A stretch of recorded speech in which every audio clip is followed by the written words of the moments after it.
Welcome to day 2 on learning digital marketing. So ఇవాళ మనం నేర్చుకోబోయే టాపిక్స్ ఏంటి అంటే traditional marketing versus digital marketing and marketing funnel.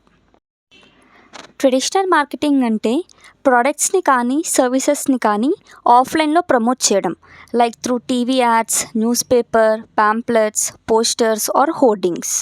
Digital marketing అంటే ఏంటో నిన్న తెలుసుకున్నాం. ఇప్పుడు ట్రెడిషనల్ మార్కెటింగ్కి డిజిటల్ మార్కెటింగ్కి డిఫరెన్స్ తెలుసుకుందాం. ట్రెడిషనల్ మార్కెటింగ్లో మనీని ఎక్కువ ఇన్వెస్ట్ చేయాలి, డిజిటల్ మార్కెటింగ్లో తక్కువ ఇన్వెస్ట్ చేస్తాం లేకపోతే చేయకపోవచ్చు.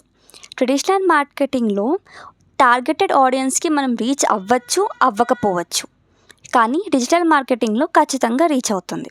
ట్రెడిషనల్ మార్కెటింగ్లో ట్రాకింగ్ అనేది డిఫికల్ట్గా ఉంటుంది, మన రిజల్ట్స్ అనేవి ట్రాక్ కూడా చేయలేకపోవచ్చు. కానీ డిజిటల్ మార్కెటింగ్లో మన రిజల్ట్స్ని మనం ఈజీగా ట్రాక్ చేయొచ్చు.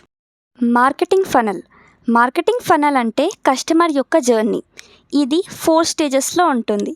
ఫస్ట్ స్టేజ్ వచ్చేసరికి అవేర్నెస్, తర్వాత ఇంట్రెస్ట్, తర్వాత కన్సిడరేషన్, తర్వాత కన్వర్షన్. అవేర్నెస్ అంటే ప్రోడక్ట్ గురించి మనం త్రూ రీల్స్ కానీ లేకపోతే షార్ట్స్ కానీ యాడ్స్ కానీ తెలుసుకోవడం, ఇలాంటి ఒక ప్రోడక్ట్ ఎగ్జిస్ట్ అవుతుంది అని. ఫర్ ఎగ్జాంపుల్ ఇక్కడ ఒక శారీ అనేది ఉంది. ఈ శారీ ఇలాంటి టైప్ ఆఫ్ శారీ మనకి ఈ షాప్ నుంచి ఈ షాప్ వాళ్ళు అమ్ముతున్నారు అని మనకు తెలిసింది.